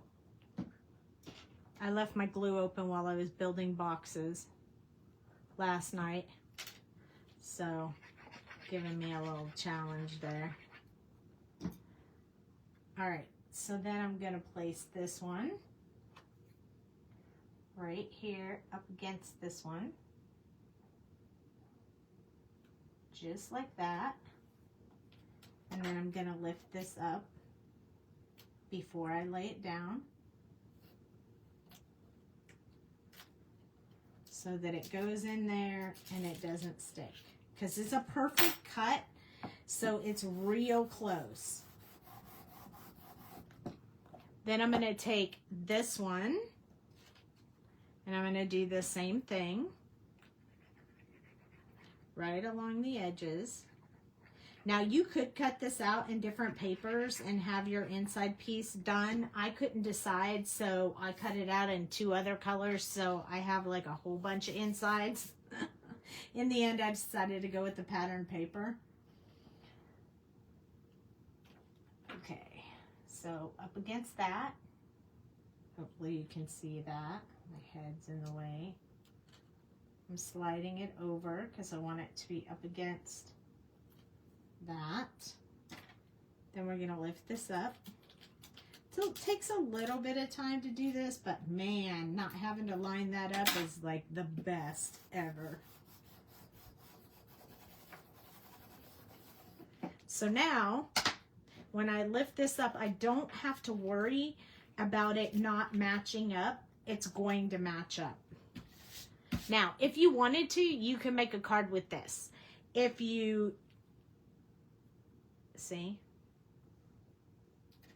That's how you could make the card without this piece, and then you can make a different card with this piece. Whatever you want to do. So this is what I was talking about when I said, if my, if it doesn't look okay with it on top and inside, we can make 2 cards. One would be like this, one would be like that. So this little guy is going to hang upside down.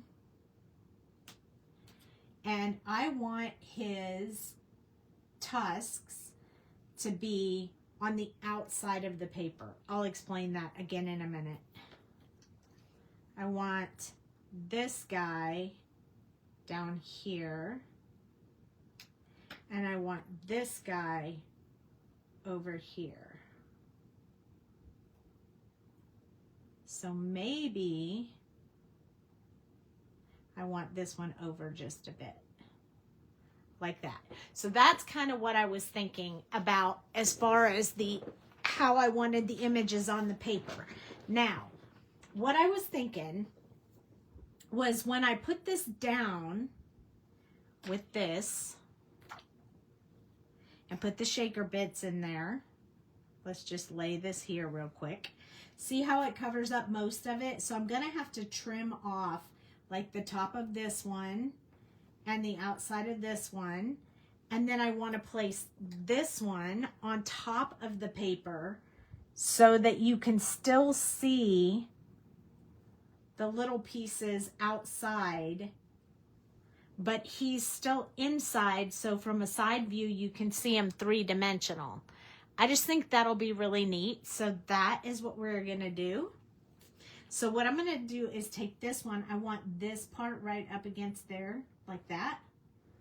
So I'm just going to take my little tweezers and make a little line right here so I know where to cut that off. Or I could use my scissors, you know, whatever you have to use to make it work. So I'm going to cut this off right there. See, that's good enough. And then down here, I'm going to want to cut this part off. I know this is like, I colored that and now I'm cutting it off. But that's what I want to do. I'm going to put this one in here and just see. I need to cut off a little bit of the tusk and this bottom piece of his leg. So I just want this piece to be fitting in here like this. I don't want you to see it inside the shaker. I want it to be on top. Does that make sense? Might be a little bit more work than we really care about, but for me,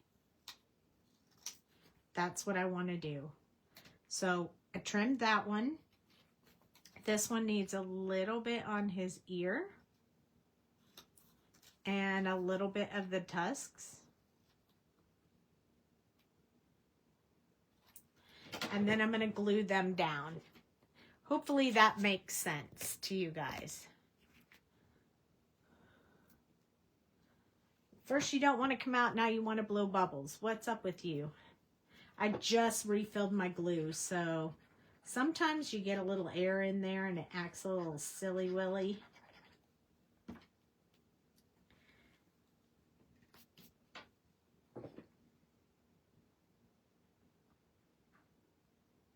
Oh, I did pretty good at those, huh? At trimming those. You want to make sure you get the glue all the way on the edges, and you want to make sure you get it down really good because we're going to put shaker bits in there. So right now, while I have that one on there, I'm going to go ahead and put the white gel pen on that one so it can dry before we put shaker bits in there.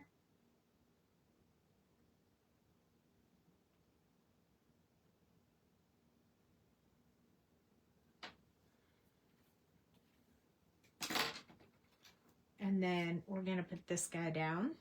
Then we'll do his white gel pen.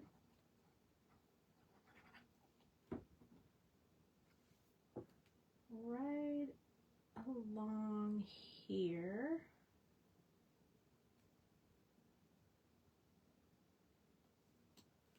Like that.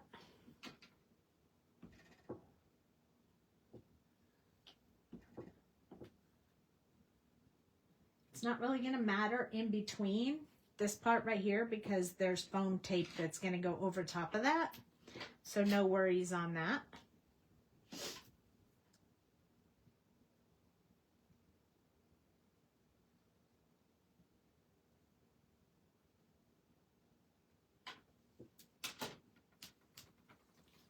Next one, this little guy right here. Putting a lot of glue around the edges because I really don't want the shaker bits to get stuck under the edges.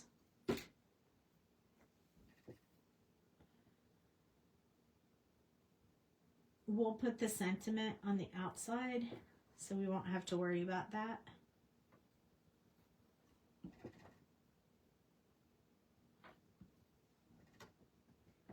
And this is glossy paper, so it's going to move around for a second. So make sure you give yourself enough time to get that dry, real dry. Flip it over, rub it that way.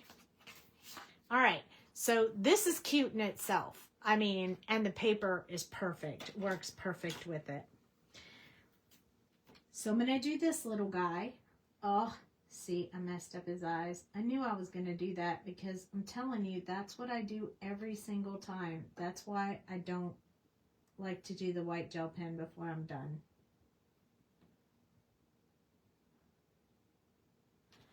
All right, now he's going to dry. I think I'm going to do all the white gel pens on these guys' eyes too, just because I'm going to set them aside while I build my shaker. One.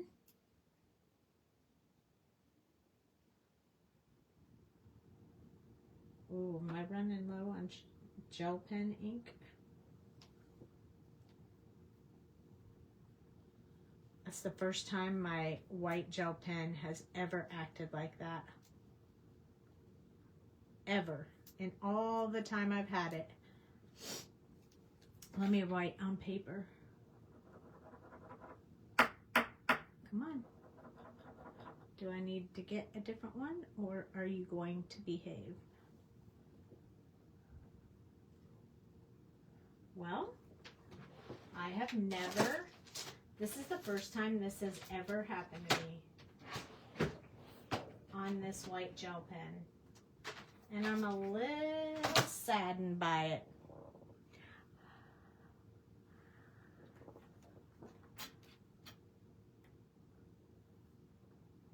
Maybe I pressed too hard on it. What happens when you can't get your white gel pen to work? Oh, here it comes. There it goes. I must have left the cap off too long.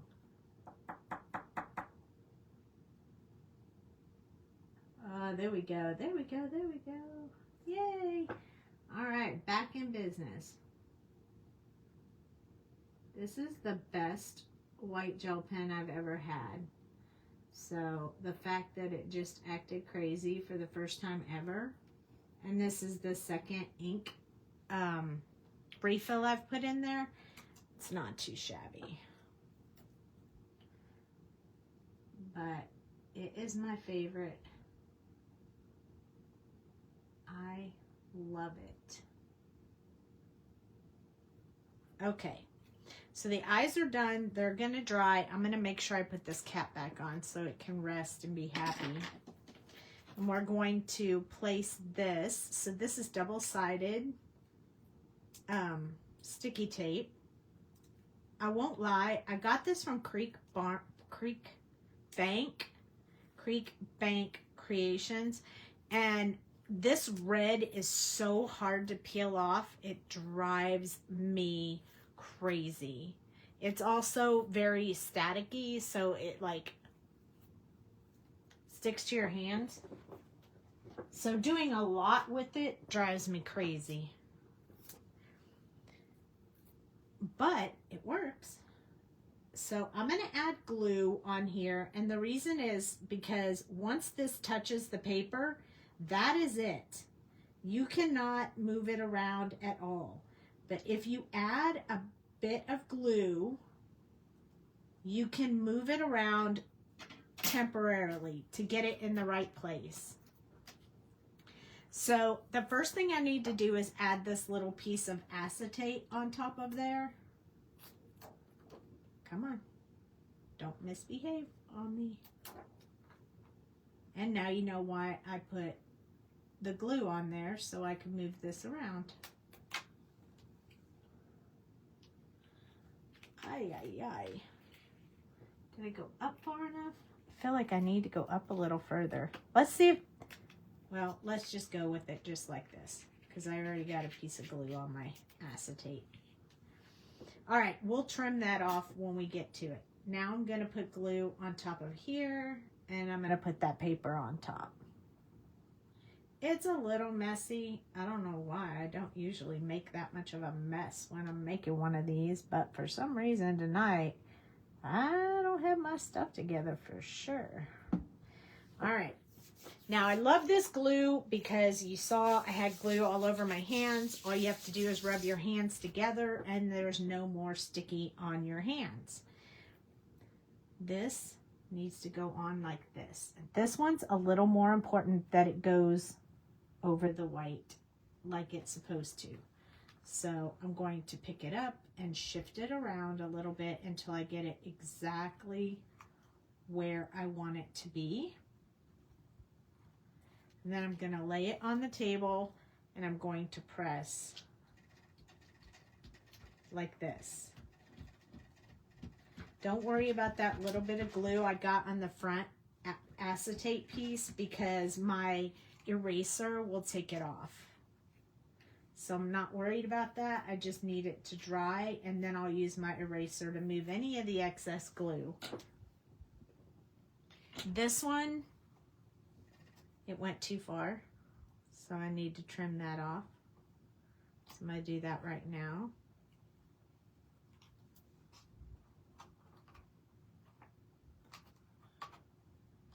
I had this perfect. It fit the shape exactly right, but I didn't lay it down right. Although it still covers all the boxes, I just needed to trim that piece off. That is what happened. That is a real person crafting. As you can see, the glue just wipes up off of my desk, so I don't have to worry about that. I don't want it to get on the rest of my project, so I'm just going to rub that glue off while it dries. Then you just wipe it off your desk. If you want, you can use something with water on it, but whatever. Now, I have a little bit of stuff glued on here, but I use this high polymer eraser, and it'll just pick up those spots and just take them off. I also saw on a video today, I saw someone use hand sanitizer to clean off this acetate. I have not tried that, but it sounds like a great idea. I just don't have any hand sanitizer right here handy with me in my craft room. But if you ever get barely art glue on here, you can get it off with an eraser. And then your window is all clean. So a little bit on the inside. So I'm just going to wipe those off real quick before I stick all my cool shaker bits in there. There's one right there. Needs to come off.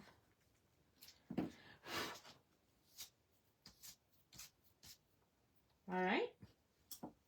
Looks like I moved the die cut a little bit when I cut it, so I have an extra little strip in here that I'm going to peel off,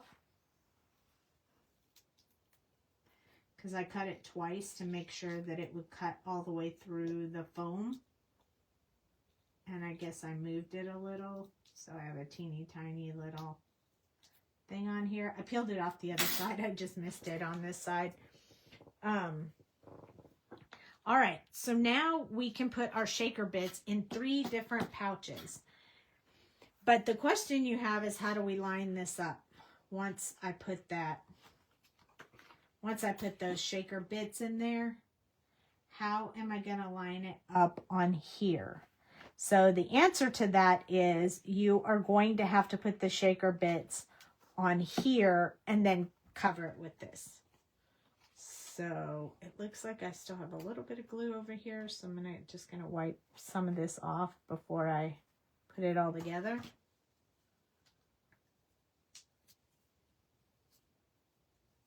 There we go. Now I want to use Sweet Tooth. This is called Sweet Tooth. I'm gonna shake it up a little bit because it has some gold pieces in it, and I think they're really neat. I also have some stars pulled out, and I have some gemstones that I can use. But I think I'm going to stick with the stars and the sweet tooth because I really, really like the sweet tooth. I didn't know if it would be enough to put in all 3 spaces. So that's why I have another type of shaker mix on the table. I don't want anything in between because I don't want anything stopping my sealant there. So I'm going to wipe anything off that goes in between because I want to make sure my shaker box seals appropriately. And for a shaker, you don't need a whole lot in there, in your shaker bits. The more I put in this one, the more of his face is going to be covered up. That's why we're going to put him on the front and inside. I'm going to put a little more on this one. This will probably work better if I put it in my tray. I don't know why I'm not using my tray. I should be using my tray, because I can get it out a lot easier with the tray.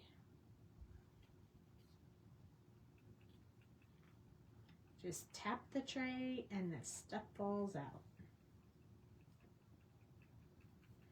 I might not even need any of those stars. I think this is going to be enough. I have a little bit left over and I'll be able to put it back in my container. And same with what's on my desk. I'll be able to swipe it into that and put it back in my container and we'll be all good. This has a double-sided sticky tape, so it's already stuck. So I'm going to add just a small line of glue here, and I'm just going to do one line all the way around and hope that allows me to move the box once I put it on.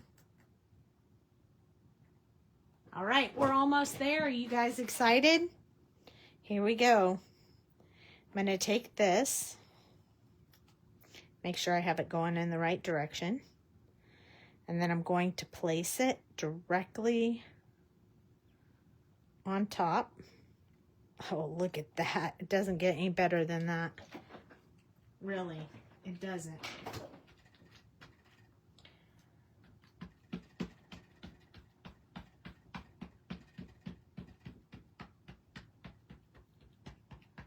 Don't worry, any glue you can see will dry clear, so no problem. I'm going to flip it over. I'm going to press it on the back to make sure I get a really good hold. This die is actually the size of the A2 card, so you're not going to have any border or mat, if you will. It's going to just completely fit around. Look at that. That's 3 different shaker boxes.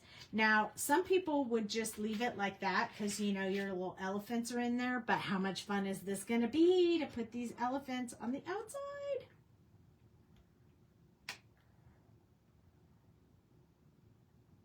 I think they're going to look so cute. We need them on the outside. Maybe I didn't need them on the inside. I don't know. But I like that you can see them. If you're shaking the box, you can see it underneath as well. I like that. It's an extra detail that not everybody wants to do, but I like it. It makes me happy. And that is what's important.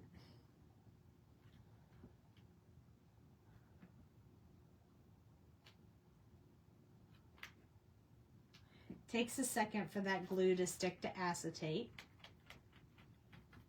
But I know it well because I made all those Pokemon shaker pouches. And it will stick. This one's going to go here, right where he is on the inside.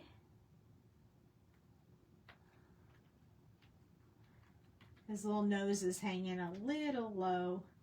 Kind of like, do your ears hang low? Do they wobble to and fro? But we're talking about his little... So now he's going to look like he's popping out of this box and hanging down here in the other guy's little space.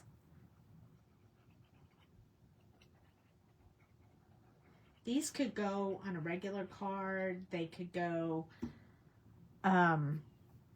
just on a pattern paper.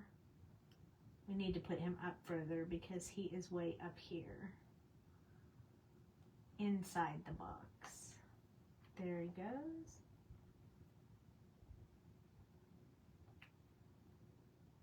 See, don't they look so much cuter on the outside? The outside and the inside. And when you turn them around, you can see they look double. It's hard to see on camera, but I promise it's there. Just going to rub it one more time to make sure we get a really good hold on all our little guys. It's okay because they've had time for their eyes to dry and they're good to go. And then I'm going to grab one of these sentiments that I want enormous hugs to you because I like that.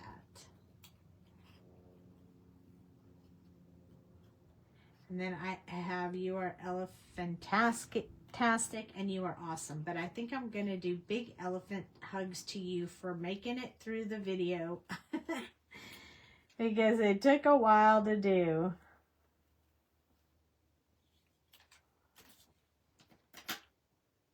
I think I'm going to put it right here so you can see the shaker bits and stuff. Well, that was not good. Good thing this glue dries clear. Otherwise, we'd have a lot of problems.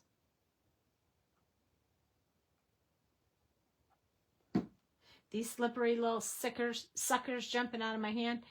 I agree, they do look so much cuter on top than on the inside. Yeah, they were cute on the inside, but so much better on the outside.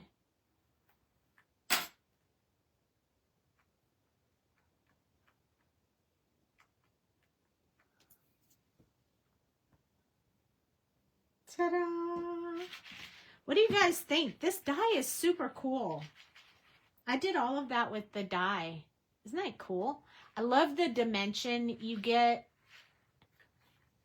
And you have 3 boxes, so you could totally mix and match these little guys and change what's behind them. But I love it. And here's our little elephants. So that's cool gray. That's red gray. That's warm gray. Look at how different they all look. They all look so different. I like this one. I like them all. It's hard to decide. One of these times I'm going to do them all different colors. I did the bunny. I have bunnies too. I did the bunnies in green and purple and pink, and they were really fun and cute as well. So I hope you guys enjoyed that. I hope you'll try stuff like this. I'll put the affiliate link in this on this video if you want to go look around at what they have. The paper pad is from Doux Designs. And then Dale never came out here, so I'm going to make the judgment call that we are going to do the release. The next release that we have is going to be next week, midweek, like Wednesday. So be on the lookout for the live video. It'll either be Wednesday or it'll be Thursday when the new release comes out. So probably I'll do the video on Wednesday so it can be active on Thursday. But you don't want to miss it. It's going to be awesome. So make sure to join us and come check that out. I'll be making a lot of advertisement prior to that. Maybe I'll even give you some sneak peeks. So thanks for joining me tonight. Love you guys. I will see you next week. I'm excited, Beth. I think you're going to love it. I'm really excited about it. But then again, I'm excited every time, so what can I say? But I think you'll really like it. If you liked the Wonderland release, then you definitely want to stay tuned for what's up next. So thanks for joining me. If you're watching this on YouTube, please subscribe. We're trying to get more subscribers on YouTube. Thank you so much. Love you guys. I'll see you next week. Have a great weekend.